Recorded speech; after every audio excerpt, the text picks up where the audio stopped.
For the longest time, all I could think about was how lonely I am. Every morning started with the soft rumbles of whatever audiobook I decided to put on to help me sleep. My job, being work from home, ensured that I could work from bed if I was ever tired. Even though I knew it was terrible for my back, I made that luxury the status quo. I barely ever got up. I didn't eat much, and on a long enough timescale, showers became a distant memory.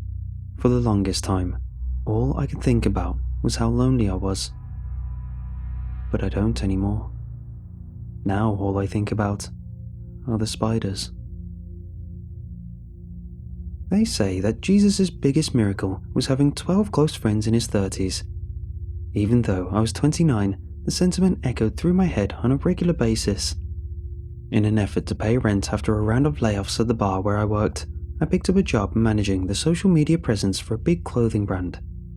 You've probably wore them at some point of your life, and chances are that the Instagram and Facebook posts that I curated for them have slid across your news feeds once or twice over the past year. You probably didn't think about those posts too hard. Neither did I. I stayed in touch with some of my old co-workers from the Pavok Lounge. For a couple of weeks, we had a lively group chat where we reminisced about how trashy the lounge was. I wasn't a bartender at the cobweb-covered dive bar anymore, but at least I had a group of digital friends that I could reminisce about the good old times with. For a while, we even talked about all getting together and opening our own bar.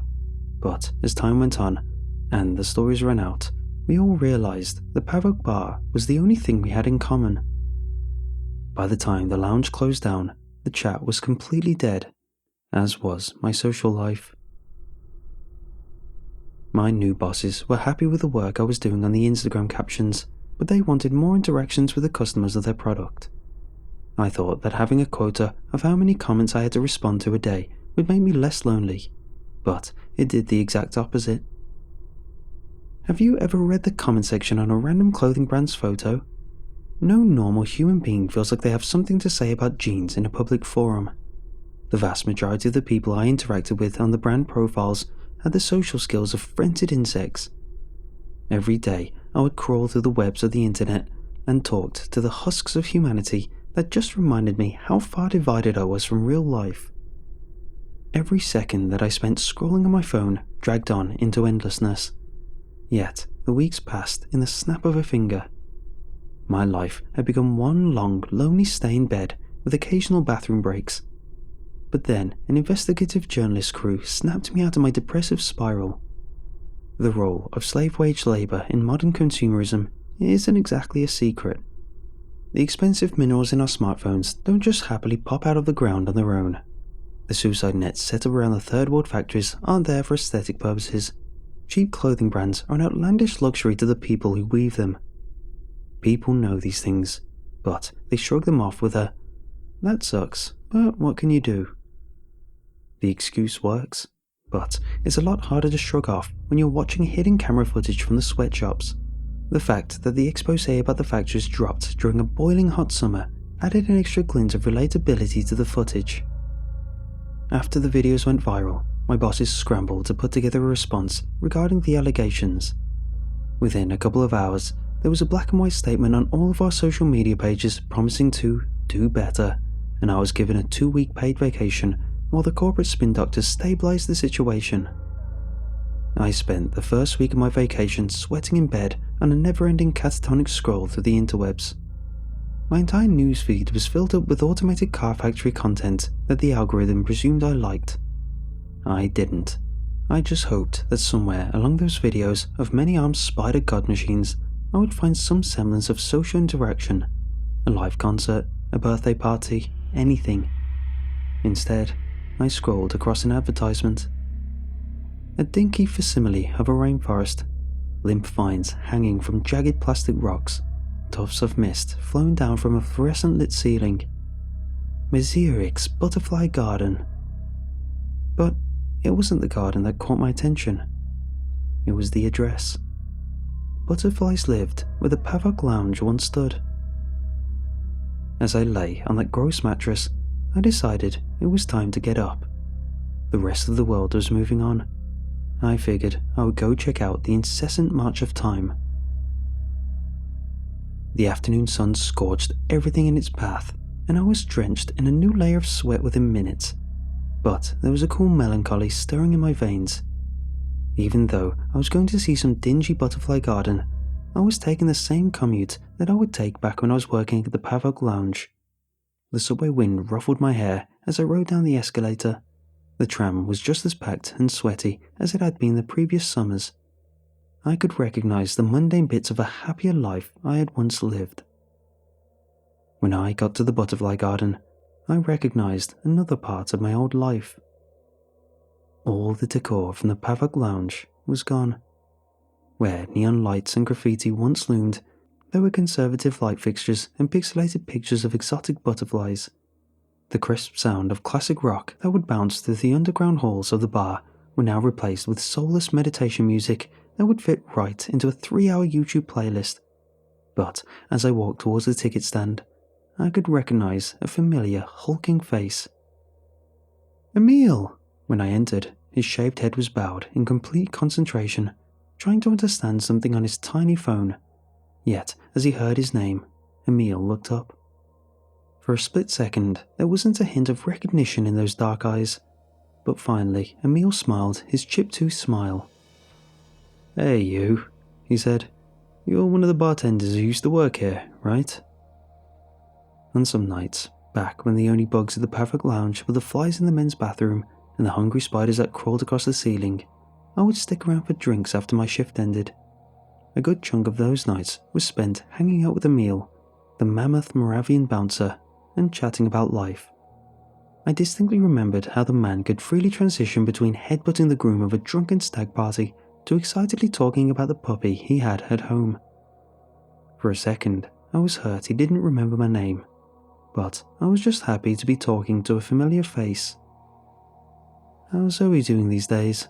I asked. Mentioning the dog made the mountain of muscle melt. She's grown. More of a horse than a pooch now. Starting to think that maybe I'll leave this whole security life behind me and just go live with her in the countryside. He shifted around on his tiny chair that he was sitting on. The amount of tattoos that Emil had on his neck seemed wildly inappropriate for a butterfly garden. So you work, security here? Yeah, definitely calmer out here than in the bar scene, but the bosses needed someone to take care of the crazies. The flimsy chair creaked as he leaned over to me. There's some loony guys out there, don't look any different than a regular customer, but as soon as I let them into the garden, they just start smushing the butterflies. Jesus, I said, remembering how swiftly Emil would choke out dudes who got too gropey on the dance floor. Yep, recession brings out the worst in everyone, he said, cracking his swollen knuckles. What have you been up to these days? I run the social media accounts for a clothing brand, about as entertaining as a Monday night at the lounge. Social media? Emil let out a frustrated grunt. I don't get it. I got one of those Facebook accounts to look up tips on how to train Zoe, but instead my phone is filled up with weird factory videos. Weird factory videos? I asked, breathlessly reaching for my phone, excited that our eerie news feeds were tying us together. I have those too. I have no idea what... Excuse me, sir. Me and my son have been waiting in line for at least 5 minutes.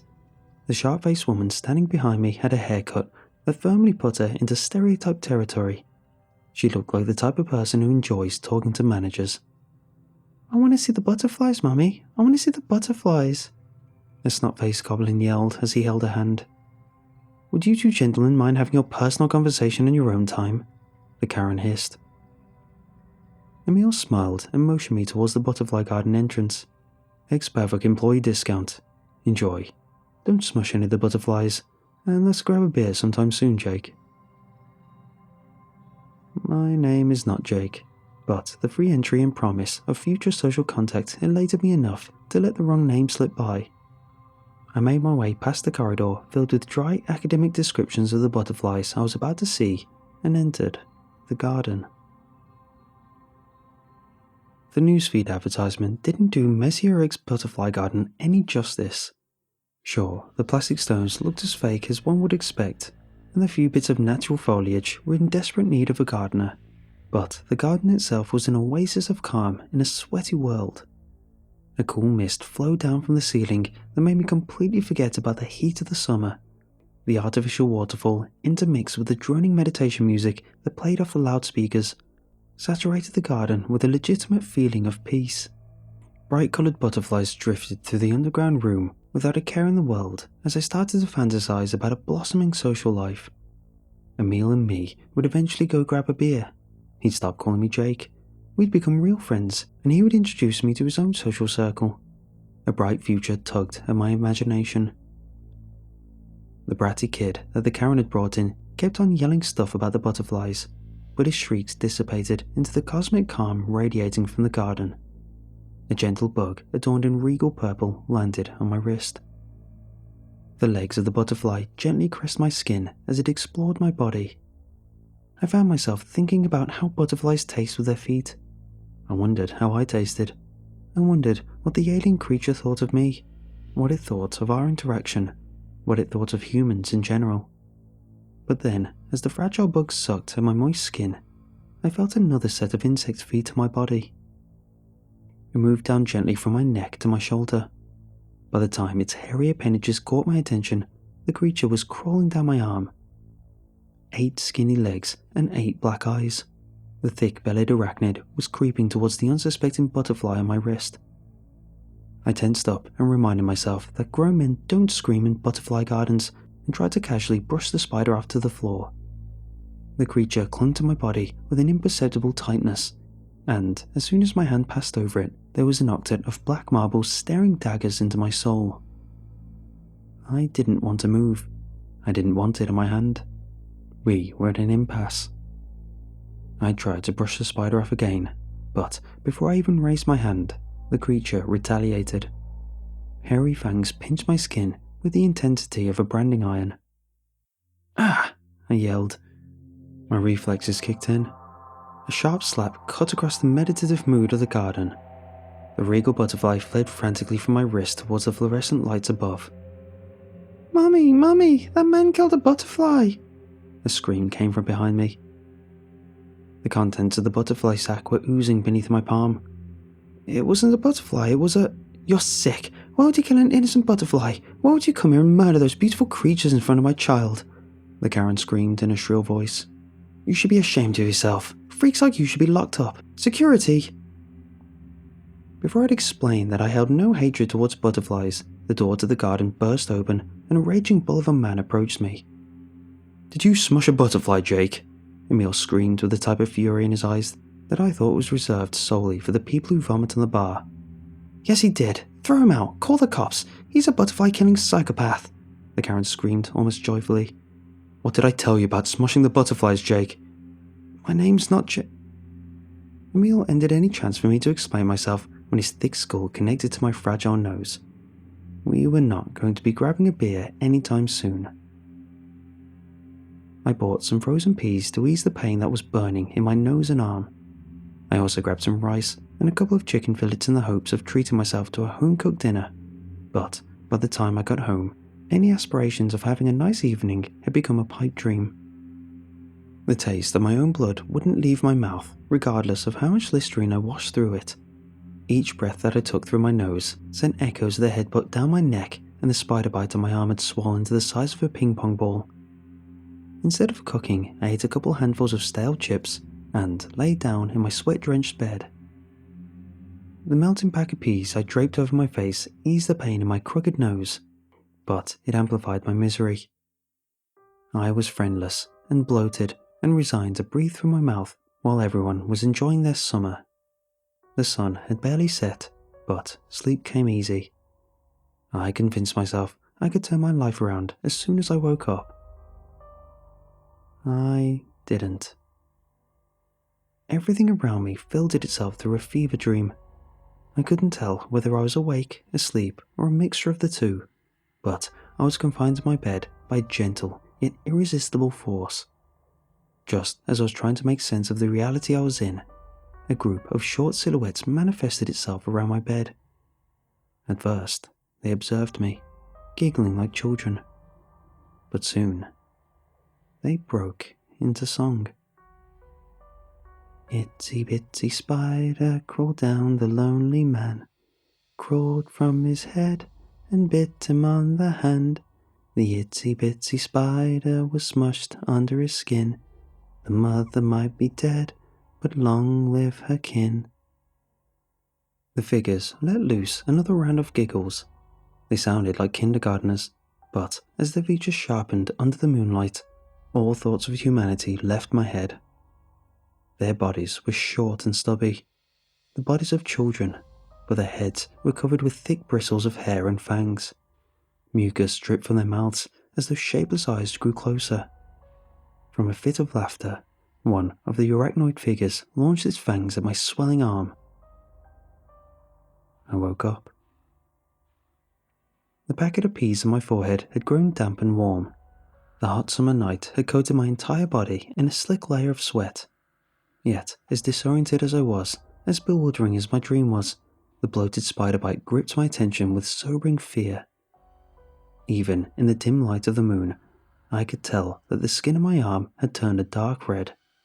The swelling had grown. A baseball-sized growth hung from my forearm like a paralyzed baby limb. I felt my way towards my night lamp. The mass of flesh throbbed with each beat of my racing heart. I sat up on my bed, looking for a phone, trying to figure out whether I was calling an ambulance or an Uber. Yet, as I shifted around, the fleshy ball pulsated. Something beneath it was moving. Something beneath my skin was squirming, trying to get out. In a mystified curiosity, I touched the swollen bite. It burst forth, a wave of blackness that squirmed its way across my body. I was covered in spiders. They were crawling towards my mouth. I sprung up to my feet and swung my panicked arms around, trying to get all the spiders off me. They fell to the floor in heavy clumps of writhing life, but for each fistful of spiders I swept off me, there was at least one that held firm to my skin. The survivors on my sweeps bit, and they bit hard. It was as if I was being pelted with buckshots at a distance. My sweaty body exploded in a hot burst of clustered pain. The spiders made their way to my head. They crawled across my bruised face, gnawing down on my flesh for every bit of resistance I attempted. As I screamed, a wave of thin-legged life made its way down my throat, biting along the way. I ran into my shower and grabbed a bottle of Listerine. I drank a good half of the bottle before the stinging pain in my neck eased. The current of frigid water from the showerhead washed out the 8-legged horrors that were crawling all over my body. My feet stood in a pool of pink. The dead spiders had clogged the drain. There was no one that I could tell about the terrible experience that I had just gone through. There was no one that I could share my horrible life with. Even past the freezing water, my body still pulsed with hot, foreign bites. The growth of my arm that had just given birth to 1,000 spiders was now just a flap of skin, impotently dripping pus and blood into my shower, but the new bites were starting to balloon up into nests of life. I wept. I stood in the shower, rocking a Listerine buzz, and wept. And from the back of my head, as if in response to my tears, I heard the spider children of my dream continue their chant. Itsy-bitsy spiders coming from the wound, down the scared man's body and all across the room. The itsy-bitsy spiders won't go anywhere, crawling in his mouth and through his body hair. As the melody creaked across my mind, a wave of new discomfort travelled through my body. The bloated spider bites erupted in an itchiness so demanding that I fell out of the shower trying to attend to it. My nose met the bathroom floor with a blood-gushing crack, but within seconds, the burning of my skin overpowered any other perception of pain. I slammed my swollen back against the wall and rubbed as hard as I could. I needed to scratch the itch. A twinge of relief crawled down my spine, but the rest of my body still burned with unimaginable discomfort. It just wouldn't stop. The bites kept on bloating up. The inside of my throat was roaring with the need to be scratched. I was trapped in an unimaginable wave of discomfort and horror. My back grew wet. Blood and pus. And in that blood and pus, tiny spiders. I slid off the wall into the hallway. I desperately rubbed my naked spider-covered body against the carpet, but the searing itches persisted. The bites, the pain, the sheer suddenness of my suffering. My body transcended the moment and entered a universe purely built on misery. Any hint of a personal past before the spiders, or hope of a future when my skin wasn't burning in a thick, incomprehensible wave of torment. As all-consuming as the pain was, however, in the back of my burning skull, a faint echo of a nursery rhyme took hold. 1,000 spider children spoke to me, with laughter in their voice. Itsy-bitsy spiders don't want you to be scared. Don't be a selfish Sally, your body can be shared. Itsy-bitsy spiders crawling through your skin. With itsy-bitsy spiders you won't be alone again. It took me until sunrise to figure out that the spiders would only bite me if I tried to fight them off. Once that horrible eternity of pain started to fade away, I crawled over to my bed, wrapped my bloody body in sweaty blankets, and fell asleep. It's a record-breaking summer day, but the soft silk of the webs keep me cool. People are out there having picnics, hanging out at water parks, eating fancy vegan ice cream in chic cafes, and for the longest time, that would have bothered me. I would have lain in bed, letting myself get consumed by thoughts of a life I wasn't living. But I don't anymore. Now, all I think about are the spiders. They crawl around my body and live their little insect lives. They breed and weave, and when I'm feeling hungry, they crawl into my mouth. It's not optimal. I'd rather be out in the city, meeting new friends, forging new relationships, falling in love. But if I ever think about getting up, they start biting. I couldn't go through that pain again without losing what little sanity I have. It's not optimal. It sucks. But what can you do? At least there's a silver lining to it all. For the longest time, all I could think about was how lonely I was. But I don't anymore. Now I'm not alone. Now I'm covered in spiders.